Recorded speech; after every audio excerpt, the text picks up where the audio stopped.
దేవునికి పరిశుద్ధమైన నామానికి స్తోత్రాలు. మనం శుక్రవారం కొన్ని పుస్తకాలు ధ్యానం చేసుకున్నాం కదా. ఈ వారం గలతీయులకు రాసినటువంటి పత్రిక ప్రారంభించుదాం. ఓకేనా? దేవునికి స్తోత్రం. హల్లెలూయా. అపోస్తలుడైన పౌలు గలతీయులకు రాసినటువంటి పత్రిక చాలా విశిష్టమైనటువంటి పత్రిక. ఈ పత్రికలో మనం 6 అధ్యాయాలు చూడగలుగుతాం. ఒక్కొక్క అధ్యాయం మనం వచనం వెంబడి వచనం ధ్యానం చేస్తూ గలతీయులకు అపోస్తలుడైన పౌలు ఎందుకని ఉత్తరం రాశారు, ఆ ఉత్తరంలో పత్రికలో ఉండేటువంటి ప్రత్యేకత ఏంటి అనే విషయాన్ని మనం ధ్యానం చేద్దాం. మొదటి అధ్యాయం మొదటి వచనం, మనుష్యుల మూలముగానైనను ఏ మనుష్యుని వలనైనను కాక యేసుక్రీస్తు వలనను ఆయనను మృతులలో నుండి లేపిన తండ్రి అయిన దేవుని వలనను అపోస్తలుడుగా నియమింపబడిన పౌలను నేనును. తనకు తాను గలతీయులకు ఉత్తరం రాస్తున్నప్పుడు పరిచయం లేదా ప్రారంభ పలుకులు అలా చెప్తున్నాడు చూడండి. మనుష్యుల మూలముగానైనను ఏ మనుష్యుని వలనైనను కాక దేవుని యొక్క సేవ లేదా అపోస్తలత్వము, దేవుని యొక్క పరిచర్య చేసేటువంటి కృప మనుష్యుల వలన కలిగినది కాదు. ఏ మనిషి వలన నేను అపోస్తలుడుగా నేను ఈ పని చేయడం లేదు. ఎలా చేస్తున్నాను మరి? యేసుక్రీస్తు వలనను ఆయనను మృతులలో నుండి లేపిన తండ్రి అయిన దేవుని వలనను అపోస్తలుడుగా నియమింపబడిన పౌలను నేను అపోస్తలుడిగా నియమింపబడ్డాను. మనుష్యులు నన్ను నియమింపలేదు. ఏ మనిషి వలన నేను ఈ పని కలిగి ఉండలేదు. ఎవరి వలన కలిగి ఉన్నాను అంటున్నాడు? యేసుక్రీస్తు వలనను ఆయనను మృతులలో నుండి లేపిన తండ్రి వలనను. స్పష్టత ఉంది తన యొక్క పని ఎడల. దేవుని యొక్క పరిచర్య, దేవుని యొక్క సేవ మనం కోరుకుంటే వచ్చేది కాదు. దేవుని యొక్క పరిచర్య, దేవుని యొక్క సేవ మనం చేద్దామని అనుకుంటే చేసేది కాదు. కానీ దేవుని యొక్క కృప, ఆయన యొక్క కనికరం కూడా ఉండాలి. ఆసక్తి కలిగి ఉండడం అనేది కూడా అవసరమే. కానీ దేవుని యొక్క చిత్తం లేకుండా మనం ఏమీ చేయలేం. 2వ వచనం, నాతో కూడానున్న సహోదరులందరూ గలతీయలోను ఉన్న సంఘములకు శుభమని చెప్పి వ్రాయినది. అంటే పౌలుతో కూడా కొంతమంది సహోదరులు ఉన్నారు, వాళ్ళు విశ్వాసులు. గలతీలో కొన్ని సంఘాలు ఉన్నాయి, దేవుని ఆరాధించేటువంటి సంఘాలు, ప్రభువైన యేసుక్రీస్తుని రక్షకుడిగా కలిగి ఉన్న సంఘాలు. వాటికి శుభమని చెప్పి తనతో కూడా ఉన్న సహోదరులందరూ చెప్తున్నారన్న విషయం ఆ సంఘాలకు రాస్తూ ఉన్నాడు. తండ్రి అయిన దేవుని నుండి, మన ప్రభు అయిన యేసుక్రీస్తు నుండి మీకు కృపయు సమాధానమును కలుగునుగాక. ఆమెన్. తండ్రి అయిన దేవుని నుండి, మన ప్రభు అయిన యేసుక్రీస్తు నుండి మీకు కృపయు సమాధానమును కలుగునుగాక. ఆశీర్వాదం అనేది, దీవెన అనేది పౌలు యేసుక్రీస్తు ద్వారాను తండ్రి ద్వారాను గలతీయులకు అందజేస్తా ఉన్నాడు. వాస్తవానికి ఏ మనిషి ద్వారా కూడా దీవెన ఆశీర్వాదం అనేది కలగదు. కానీ మనుషుల యొక్క దయ, దేవుని యొక్క దయ అవసరం. 4వ వచనం, మన తండ్రి అయిన దేవుని చిత్త ప్రకారము క్రీస్తు మనలను ప్రస్తుతపు దుష్టకాలములో నుండి విమోచింపవలనని మన పాపముల నిమిత్తము తన్ను తాను అప్పగించుకునెను. మన తండ్రి అయిన దేవుని చిత్తము ప్రకారము. దేవునికి ఒక చిత్తం ఉంది, దేవునికి ఒక ప్రణాళిక ఉంది. ఆ ప్రణాళిక ఏంటంటే క్రీస్తు మనలను ప్రస్తుతపు దుష్టకాలములో నుండి. ఇది ఏ కాలము? ఏ కాలం ఇది చెప్పండి? ఎండాకాలం కదా? చెప్పండి, నోరు తెరిచి చెప్పండి. ఎండాకాలమా, శీతాకాలమా, వర్షాకాలమా? వాక్యులు ఏమనుందంటే దుష్టకాలం అని ఉంది. దుష్టకాలము ఏంటంటే ఆ పుట్నోట్లు ఏమనుందో చూడండి. 2వ పాయింట్, దుష్ట యుగము నుండి. దుష్ట కాలము అంటే ఇది దుష్ట కాలమే, నిజంగా దుష్టుని యొక్క ఏలుబడి కలిగినటువంటి కాలము. ప్రస్తుతపు దుష్ట కాలములో నుండి విమోచింపవలెనని మన పాపముల నిమిత్తము తన్ను తాను అప్పగించుకొనెను. యేసుక్రీస్తు ప్రభువారి లోకానికి వచ్చి మనల్ని రక్షించడానికి తన యొక్క రుధిరము కార్చి మనకి విమోచన అనుగ్రహించి మనల్ని విమోచించాడు. ఆయన దుష్ట కాలములో నుండి మనల్ని కాపాడడానికి. అయితే మనము రక్షించబడ్డే అంతవరకు ఆయన ఈ మధ్యాకాశంలోనికి వచ్చి మనల్ని తీసుకుని పోవడానికి ఆయన వెయిట్ చేస్తూ ఉన్నాడు. మనందరము రక్షించబడ్డానికి దేవుడు సమయాన్ని పొడిగిస్తూ ఉన్నాడు, సమయాన్ని ఇస్తా ఉన్నాడు. 5వ వచనం, దేవునికి యుగయుగములకును మహిమ కలుగును గాక, ఆమేన్. దేవునికి యుగయుగాలు మహిమ కలగాలనేటువంటి ఆశ పౌలులో తీవ్రంగా ఉంది. అందుకనే దేవునికి అలాంటి మహిమ కలిగిస్తూ ఉన్నాడు, మహిమ చెల్లిస్తూ ఉన్నాడు. తర్వాత 6వ వచనం నుండి 2వ పారాగ్రాఫ్ ప్రారంభం అవుతుంది. 6వ వచనం చదువుకుందాం. క్రీస్తు కృపను బట్టి మిమ్మును పిలిచిన వానిని విడిచి భిన్నమైన సువార్త తట్టు మీరింత త్వరగా తిరిగిపోవట చూడగా నాకు ఆశ్చర్యమగుచున్నది. పౌలు మొదటి పేరాలో దీవెనలు ఇచ్చాడు, మొదటి పేరాలో దేవుణ్ణి స్తుతించాడు, మొదటి పేరాలో ఆశీర్వాదాలను ఇచ్చాడు. 2వ పేర మొట్టమొదటి వచనం నుంచి చాలా గంభీరమైనటువంటి విషయాలన్నీ రాస్తాడు. మొహమాటం లేనటువంటి ఉత్తరం ఈ ఉత్తరం, గలతీయులు రాసినటువంటి పత్రిక. గలతీయులతో అంటున్నాడు, క్రీస్తు కృపను బట్టి మిమ్మును పిలిచిన వానిని విడిచి భిన్నమైన సువార్త తట్టు మీరెంత త్వరగా తిరిగిపోవట చూడగా నాకు ఆశ్చర్యం అవుతున్నది. మరొక సువార్త వచ్చింది, మరొక బోధ వచ్చింది, మరొక బోధ తట్టు మీరు తిరిగిపోయారు అని గలతీయులతో అంటున్నాడు పౌలు. ఏంటి ఆ యొక్క బోధ అంటే? దుర్బోధ. ఆ దుర్బోధన గురించి అనేక విషయాలు ఇక్కడ తెలియజేస్తూ ఉంటాడు. గలతీయులు రక్షించబడ్డారు నిజమే, గలతీ ప్రాంతంలో సంఘాలు ఉన్నాయి నిజమే.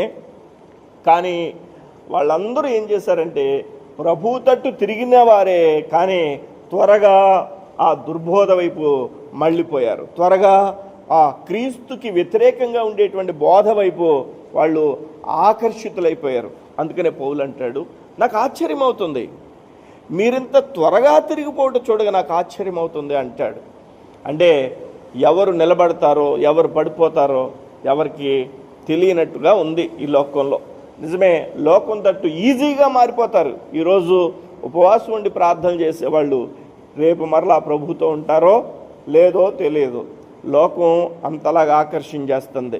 గత సంవత్సరంలో ప్రార్థన కన్నీళ్లు ప్రార్థన చేసిన వాళ్ళు ఈ సంవత్సరంలో లోకం తట్టు తిరిగిపోయిన వాళ్ళు ఉంటారు. అలాగా ఆశ్చర్యమవుతుందంట పౌలుకి. 7వ వచనం చూడండి, అది మరి యొక్క సువార్త కాదు కానీ క్రీస్తు సువార్తను చెరపగోరి మిమ్మును కలవరపరచు వారు కొందరున్నారు. అదేమి ఇంకొక సువార్త కాదు, సువార్త అంటే ఒకటే. అదేంటి? యేసుక్రీస్తు మరణించాడు, సమాధి చేయబడ్డాడు, తిరిగి లేచాడు. అది చెప్పడమే సువార్త, మంచి వార్త అని. అది కాకుండా కల్లిబుల్లి కబుర్లు, రకరకాలైనటువంటి బోధలు ఈ లోకంలో వచ్చేసాయి. ఆ విశ్వాసాన్ని చెడగొట్టేయి. ఏంటంట? మరి ఒక సువార్త కాదు కానీ క్రీస్తు సువార్తను చెరపగోరి మిమ్మును కలవరపరుచువారు కొందరున్నారు. కలవరపరుస్తున్నారు. మీరు ఆదివారం చర్చిలకి వెళ్ళాలా? లేకపోతే దేవుడు మీ ప్రార్థనలు ఎండా? మీరు ఇళ్ళ దగ్గర ప్రార్థన చేసుకుంటే దేవుడికి ఏమి ఎండా? అంతకి చేతకానోడా అనే బోధ వచ్చింది. చర్చికి వెళ్ళక్కర్లేదట, ఇంకెందుకు చర్చికి అని చెప్పి చర్చిలకు వెళ్ళడమే మానేశారు. అది దేవునికి వ్యతిరేకమైనటువంటి బోధ. కొంతమంది రకరకాలైనటువంటి బోధలు తీసుకొచ్చారు. 8వ వచనం చూడండి, మేము మీకు ప్రకటించిన సువార్త గాక మరి యొక్క సువార్తను మేమైనను పరలోకము నుండి వచ్చిన యొక్క దూతయేనను మీకు ప్రకటించిన ఎడలా అతడు శాపగ్రస్తుడవునుగాక. చూసారా ఎంత కఠినంగా చెప్తున్నాడో? ఎంత కఠినంగా చెప్తున్నాడో చూడండి. అసలు మేము మీకు ప్రకటించిన సువార్త కాకుండా ఇంకా ఎవడైనా ఏదైనా విషయాన్ని చెప్పడానికి మీ దగ్గరకు వచ్చాడు అనుకోండి, ఒకవేళ పరలోకం నుంచి ఒక దూత వచ్చి చెప్పినా కానీ శాపగ్రస్తుడే. యేసుక్రీస్తు మరణించి సమాధి చేయబడి తిరిగి లేచాడు, ఆయన మధ్యాకాశానికి రానై ఉన్నాడు, సంఘం ఆయన కోసం సిద్ధపరచబడాలి. ఇదే బోధ. ఎన్ని వచనాలు చెప్పినా, ఎన్ని సందర్భాలు చెప్పినా, చివరికి వచ్చేసరికి ఆ విషయాన్ని చెప్పగలగాలి. ఆ విషయం పట్ల సంఘానికి ఒక అవగాహన ఉండాలి. అలా చెప్పకుండా ఏది చెప్పినా శాపగ్రస్తుడే అవుతాడు. ఏమండి? 9వ వచనం, మేము ఇది వరకు చెప్పిన ప్రకారం ఇప్పుడును మరలా చెప్పుచున్నాము. ఇది వరకు మీకు చెప్పాము, మరలా మీకు చెప్తున్నాం.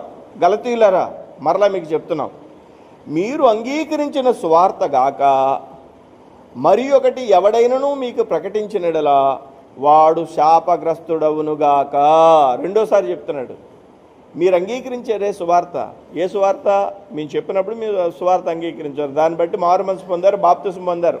అలా కాకుండా మరొక వార్త ఎవడో ఏదో తీసుకొస్తే ఆ కల్లిపుల్లి మాటలు విని మీరు అటువైపు తిరిగితే ఆ బోధించిన వాడికి శాపగ్రస్తుడు, వాడు ప్రకటించిన వాడు శాపగ్రస్తుడవుతాడు అని చెప్పి పౌలు చెప్తా ఉన్నాడు.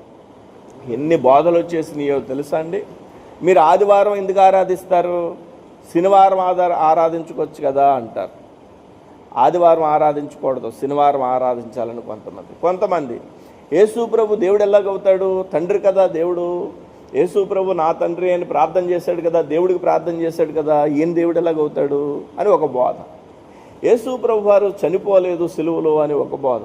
రకరకాలైనటువంటి బోధలు ఈ దుష్టకాలంలో వచ్చేసాయి. పౌలు అందుకనే ఇక విపరీతంగా తన మనసులో ఇంకా ఆందోళనతో, తీవ్రమైనటువంటి మనస్తాపంతో గలతీయులకి ఉత్తరం రాస్తూ చెప్తున్నాడు. 10వ వచనం చూడండి, ఇప్పుడు నేను మనుషుల దయను సంపాదించుకొన జూచుచున్నానా, దేవుని దయను సంపాదించజూచుకునుచున్నానా? మరలా చదువుతున్నాను, ఇప్పుడు నేను మనుషుల దయను సంపాదించుకొన జూచుచున్నానా, దేవుని దయను సంపాదించుకొన జూచుచున్నానా? నేను మనుషుల యొక్క దయ కోరుకుంటున్నానా లేదా దేవుని యొక్క దయ కోరుకుంటున్నాను? ఇప్పుడు నేను మనుష్యులను సంతోషపెట్టు కోరుచున్నానా, నేనిప్పటికీ మనుషులను సంతోషపెట్టు వాడనైతే క్రీస్తు దాసుడును కాకయే పోవుదును. దేవునికి స్తోత్రం. పౌలు అంటాడు, నేను మనుషులను సంతోషపెట్టడానికి లేని ఇక్కడ, దేవుని సంతోషపెట్టడానికి ఉన్నాను. అందుకనే బోధ అనేది పైన లేపరం రాసినట్టుగా ఉండదు. ప్రతిసారి ఒక్కొక్కసారి హెచ్చరిక ఉంటుంది, ఒక్కోసారి బోధించే నాకే భయం వేస్తుంది, ఒక్కోసారి వినే మీకు భయం వేస్తుంది, ఒక్కోసారి పశ్చాత్తాపం వస్తుంది, ఒక్కోసారి గద్దిస్తుంది, ఒక్కోసారి ఆదరిస్తుంది. ఎప్పుడు చూసినా మీకు పర్వాలేదు, మీకు దీవెనే దీవెనే దీవెనే దీవెనే అనే మాట మాత్రమే ఉండదు. ఒక్కోసారి హెచ్చరిస్తుంది, ఒక్కోసారి నిలబెట్టేస్తుంది, ఒక్కోసారి వాక్యం చెప్తున్నప్పుడు సావుకునే భయం వేస్తుంది. అలాంటి గద్దింపు, అలాంటి కట్టుదిట్టమైనటువంటి దేవుని యొక్క చక్కని పరిశుద్ధమైనటువంటి వాక్యం మనకు దేవుడు అనుగ్రహిస్తూ ఉన్నాడు. అందుకనే పౌలు అంటాడు, నేను మనుషులను సంతోషపెట్టను, వాళ్ళని సంతోషపెట్టేవాడినిగా నేను లేను, నేను క్రీస్తు దాసుని కాకపోతాను. అలాగుంటే నేను దేవుని దయను కోరుకుంటున్నాను, దేవుని సంతోషపెట్టాలని నేను అనుకుంటున్నాను అని అంటాడు. దేవునికి స్తోత్రం. 11వ వచనం మనం చదువుకుందాం. సహోదరులారా, నేను ప్రకటించిన సువార్త మనుష్యుని యోచన ప్రకారమైనది కాదని మీకు తెలియజెప్పుచున్నాను. అసలు నేను ఏదైతే ప్రకటించానో అది మనుష్యుల యొక్క ఆలోచన ప్రకారం వచ్చినటువంటి సువార్త కాదు. మనుష్యుని వలన దానిని నేను పొందలేదు. మొట్టమొదటి వచనంలో కూడా అదే చెప్పాడు, మనుష్యుల వలన నేనేం పొందలేదు ఆ సువార్తని, నాకెవడునూ దాన్ని బోధింపనూ లేదు, కానీ యేసుక్రీస్తు బయలుపరచుట వలననే అది నాకు లభించినది. నాకు అసలు ఎవరు బోధించలేదు ఈ యొక్క బోధని, నాకెవరు బయలుపరిచారు? దేవుడే బయలుపరిచాడు ఈ యొక్క బోధ అంతా కూడా అని చెప్పి, ఈ సువార్త అంతా కూడా అని చెప్పి పౌలు చెప్తూ ఉన్నాడు. 13వ వచనం, పూర్వమందు యోధ మతస్థుడనై ఉన్నప్పుడు నేను దేవుని సంఘమును అపరిమితముగా హింసించి నాశనము చేయుచు, నేను ఇదివరకు ఎవరినే? యూదుడిని, యూద మతస్థుడిని. యేసుప్రభు నమ్ముకున్నారంటే ఏం చేసేవాడిని? సంఘమును అపరిమితముగా హింసించి నాశనము చేయుచు. దేవుణ్ణి ప్రార్థన చేసుకుంటున్నారు, అక్కడ ప్రార్థన చేసుకుంటున్నారు అని అంటే వాళ్ళ దగ్గరికి వెళ్ళి వాళ్ళని చెదరగొట్టేసేవాళ్ళని, మతంలో దిగిపోయారంటారా అనేవాళ్ళని, సంఘాన్ని నాశనం చేసేవాడిని, సంఘాన్ని హింసించేవాడిని. అలాంటిది నా పితరుల పారంపర్యాచారమందు విశేషాసక్తి కలిగిన వాడినై, అంటే ధర్మశాస్త్రాన్ని పాటించడంలో విశేషమైన ఆసక్తి కలిగిన వాడిని. మోషే ధర్మశాస్త్రం పాటించడంలో పౌలు చాలా కఠినంగా పాటించేవాడు. ఆ పాటించే ఆ స్థితి విశేష ఆసక్తి కలిగినటువంటి వాడునైన నన్ను నా స్వజాతీయులలో నా సమాన వయస్కులైన అనేకుల కంటే యూదుల మతములో ఆధిక్యత నొందితనని నా నడవడిని గూర్చి మీరు వింటరి. నా వయసోళ్ళలో నాకులాగా ధర్మశాస్త్రం తెలిసినవాడు ఎవడు లేడు. అందరూ గాలికి తిరుగుతుంటే నేను ధర్మశాస్త్రాన్ని ఎక్కువగా తెలుసుకున్నాను అని పౌలు చెప్తాడు. అంతేకాదు ఇంకా ఏమంటాడంటే, నా స్వజాతీయులలో నా సమాన వయస్కులైన అనేకుల కంటే యూదుల మతములో ఆధిక్యత నొందితనని నా నడవడిని గూర్చి మీరు వింటరి. నా నడవడిక అలా ఉంది. దేవుని అంటే ధర్మశాస్త్రాన్ని పాటించేవాడు ఎలాగైతే ఉంటాడో అలా నడవడిక ఉన్నది. అయినను 15వ వచనం, అయినను తల్లి గర్భమునందు పడినది మొదలుకొని నన్ను ప్రత్యేకపరిచి తన కృపచేత నన్ను పిలిచిన దేవుడు నేను అన్యజనులలో తన కుమారుని ప్రకటింపవలనని ఆయనను నా యందు బయలుపరపను అనుగ్రహించినప్పుడు మనుష్య మాతృలతో నేను సంప్రదింపలేదు. నా తల్లి గర్భంలో ఉన్నప్పుడే దేవుడు నన్ను ప్రత్యేకపరిచాడు. దేనికోసం? అన్యజనుల్లో తన కుమారుణ్ణి నేను ప్రకటించాలి. అన్యజనుల్లో అన్యజనులు అంటే యూదులు కానివారు అన్నమాట. నేను ప్రకటించాలని నా తల్లి గర్భంలో నేను ఉన్నప్పుడే ఆయన ప్రణాళిక చేశాడు. ఆయనను నా యందు బయలుపరపను అనుగ్రహించినప్పుడు మనుష్య మాతృలతో నేను సంప్రదింపలేదు. మనుషులెవ్వరితో, రక్త మాంసములు ఉన్న వాళ్ళతో నేను ఎవ్వరితో సంప్రదించలేదు. దేవుని నమ్ముకోమంటారా? బాప్తిసం తీసుకోమంటారా? ప్రార్థనకు వెళ్ళమంటారా? సువార్త ప్రకటించమంటారా? నేను ఎవరిని అడగలా అని చెప్పి పౌలు చెప్తాడు. మనం సొంతంగా నిర్ణయం తీసుకోవాల్సినవి కొన్ని ఉంటాయి. అది తల్లికి తండ్రికి ఎవ్వరికి సంబంధం లేదు, రెండో వ్యక్తికి సంబంధం లేని. అదేంటంటే ఆత్మరక్షణ. ఆత్మరక్షణ అనేది చాలా ప్రాముఖ్యమైనది. ఇంకా ముందుకు చదువుదాం. 17వ వచనం, నాకంటే ముందుగా అపోస్తులులైన వారి యొద్దకు యెరూషలేముకైనను వెళ్ళను లేదు. అసలు యేసు ప్రభు యొక్క శిష్యులు 12 మంది ఉన్నారు కదా, అందులో ఒక ఆయన చనిపోయాడు. వాళ్ళ దగ్గరికి ఈ పౌలు ఎప్పుడు వెళ్ళలేదు. ఇంకో విషయం తెలుసా? యేసు ప్రభు ఉన్న కాలంలో పౌలు ఉన్నాడు, కానీ యేసు ప్రభుని డైరెక్ట్గా ఒక్కసారి కూడా చూడలేదు. అలాంటి విశ్వాసం పౌలులో ఉంది కాబట్టే ఇన్ని పత్రికలు రాయగలిగాడు, అపోస్తల కార్యాలను అంత సేవ చేయగలిగాడు. పౌలు మామూలు విశ్వాసి కాదు. విన్నాడంటే, దేవుని యొక్క దర్శనం చూశాడంతే. సంఘాన్ని ఎంతైతే హింసించేవాడే సంఘం కోసం అంత హింస పొందాడు పౌలు. 17వ వచనం మరలా చదువుతున్నాను, నాకంటే ముందుగా అపోస్తులులైన వారి యొద్దకు యెరూషలేముకైనను వెళ్ళను లేదు, కానీ వెంటనే అరేబియా దేశంలోనికి వెళ్ళి తిని పిమ్మట దమస్కు పట్టణంకి తిరిగి వచ్చి తిని. ఎడారి దేశాలకు వెళ్ళాడు, దమస్కు పట్టణానికి వచ్చాడు దేవుని ప్రకటించడానికి. అపోస్తుల కార్యంలో మనం చూస్తాం పౌలు ఏ విధంగా రక్షించబడ్డాడు. మిట్ట మధ్యాహ్నం మహా వెలుగులో దేవుని యొక్క మరి స్వరం విన్నాడు. ఈ యొక్క పౌలు తన యొక్క మరి కళ్ళతో ఆ వెలుగును చూసేసరికి క్రింద బోర్లా పడిపోయాడు. ఆ తర్వాత పొరల వంటివి రాలిపోయినప్పుడు దేవుని యొక్క చిత్తాన్ని చూడగలిగాడు. తన జీవితం మార్చబడింది, మారు మనసు అనుభవంలోనికి వచ్చాడు. 18వ వచనం, అటుపైన 3 సంవత్సరములైన తర్వాత కేఫాను పరిచయం చేసుకుని వాళ్ళని యెరూషలేమునికి వచ్చి అతనితో కూడా 15 దినములుంటిని. పేతురు గారి గురించి వింటున్నాడు. పేతురు అంట, కేఫా అంట, కాఫా వాళ్ళు వీళ్ళు చెప్పుకుంటుంటే ఎవర్రా ఈ కేఫా, ఎవర్రా ఈ పేతురు పాస్టర్ గారు, యేసు ప్రభు శిష్యుల్లో మంచి శిష్యుడంట అని చెప్పి యెరూషలేము వెళ్ళి పరిచయం చేసుకున్నాడు. యెరూషలేము వెళ్ళి పరిచయం చేసుకుని అప్పుడు 15 రోజులు ఉన్నాడట ఈ శిష్యులతో. అంతవరకు రక్షించబడినటువంటి 3 సంవత్సరాల వరకు వాళ్ళని కనీసం చూడలేదండి. రక్షించబడిన 3 సంవత్సరాల వరకు వాళ్ళని కనీసం చూడలేదు. కలిసిన తర్వాత 15 రోజులు ఉన్నాడు పేతురు గారితో. 15 రోజులు ఏంటి, ఒక క్షణం ఉంటే చాలు పేతురు గారితో కదండి.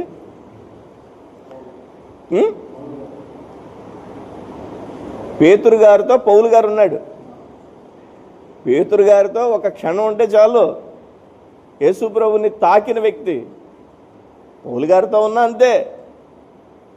అదంతా ఎందుకు, దైవజనుడితో మీకు టైం గడిపిన టైం అంతా దీవెనకరమైన టైం. అది ఎప్పుడు కూడా సేవకుడితో ఉన్నప్పుడు వేస్ట్ కబుర్లు ఉండవు. అయితే సేవ గురించి, లేకపోతే కుటుంబ క్షేమం, కుటుంబ ఆశీర్వాదం, కుటుంబంలో ఉన్న సమస్యలు ఇవన్నీ చెప్పుకుంటా ఎలాగ దీవించబడతాం, ఎలా ఉంటాం. అంతేకాని ఏదో అంటారు కదా, ఊళ్ళో పనికి మాల్సులంతా చెప్పుకోం కదా మనం. సేవకుడితో మీకు అవకాశం వస్తే, ఒక గంట టైం, ఒక అరగంట టైం గడపడానికి అవకాశం వస్తే నేను చెప్తాను, దీవెన. నేను సేవకులతో గడపడానికి ఎక్కువ ఇష్టపడతాను. ఎక్కువ సేవకులు, నాకు చాలామంది స్నేహితులు ఉన్నారు. సేవకులతో ఒకరోజు గడుపుతూ ఉంటాం అన్నమాట.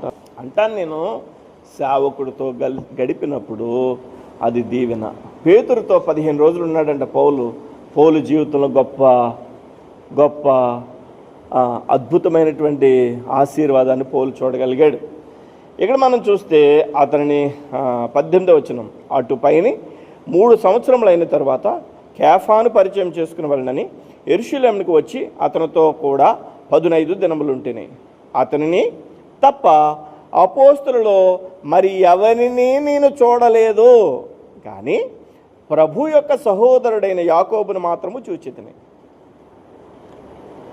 12 మంది శిష్యుల్లో అందరినీ చూశాడు ఈ పౌలు. పేతురునే చూశాడు, కావాలని పరిచయం చేసుకుంటా వెళ్ళాడు. 15 రోజులు ఉన్నాడు అంతే పేతురుతో. ఇంకెవరిని చూశాడు, యాకోబు యేసు ప్రభు యొక్క సొంత తమ్ముడు యాకోబు, ఆయన పేరు, అంటే మరియ కుమారుడు, తను చూశాడు. ఏమని రాయబడింది అక్కడ, అతన్ని తన అపోస్తలులో మరి ఎవరిని చూడలేదు, కానీ ప్రభు యొక్క సహోదరుడైన యాకోబును మాత్రము చూచితిని. నేను మీకు వ్రాయిచుని ఈ సంగతుల విషయమై ఇదిగో దేవుని ఎదుట నేను అబద్ధం ఆడుటలేదు. నేను అబద్ధం ఏమీ చెప్పడం లేదు, నిజం చెప్తున్నాను. ఇంకా అపోస్తలు ఎవరిని చూడలేదు అని అంటాడు. పిమ్మట 21వ వచనం, పిమ్మట సిరియా కిలికియా ప్రాంతములలోనికి వచ్చితిని. దమస్కు నుంచి సిరియా వచ్చాడు, అక్కడి నుంచి కిలికియా వచ్చాడు.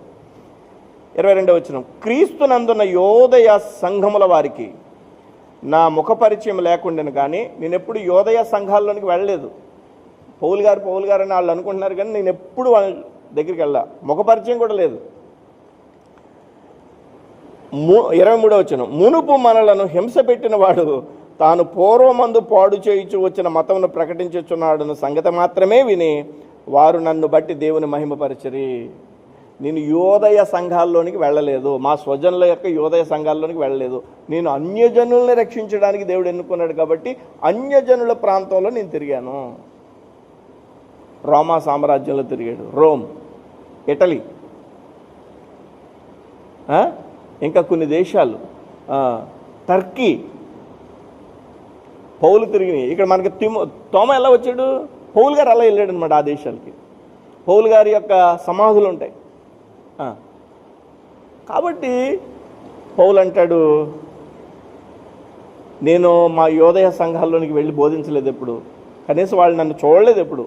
కానీ వాళ్ళకి ఒక విషయం తెలిసింది, ఇదివరకునే మనల్ని హింస పెట్టేసి కూడా ఒకడు ఉన్నాడు కదా, వాడు ప్రభుని నమ్ముకున్నాడంట, వాడు చక్కగా సువార్త చెప్తున్నాడట అని చెప్పి నా గురించి విని దేవుని స్తుతించారు, నేను ఎలాంటి వాడిని అని చెప్పి పౌలు గలతీయులకు ఉత్తరం రాస్తున్నాడు. కానీ గలతీయుల ఎడల ఒక బాధతో కూడిన విషయం చెప్తున్నాడు. ఏంటంటే, గలతీయులారా, మీకు ఇంత సువార్త చెప్పాం, కానీ మీరు వెంటనే ఇలా మారిపోయారేంటి, తిరిగిపోయారేంటి, లోకం తట్టు మరొక బోధ వైపు తిరిగిపోయారేంటి, జాగ్రత్త అని చెప్పి కొన్ని సూచనలు చేస్తాడు. 1వ అధ్యాయం ముగిసింది.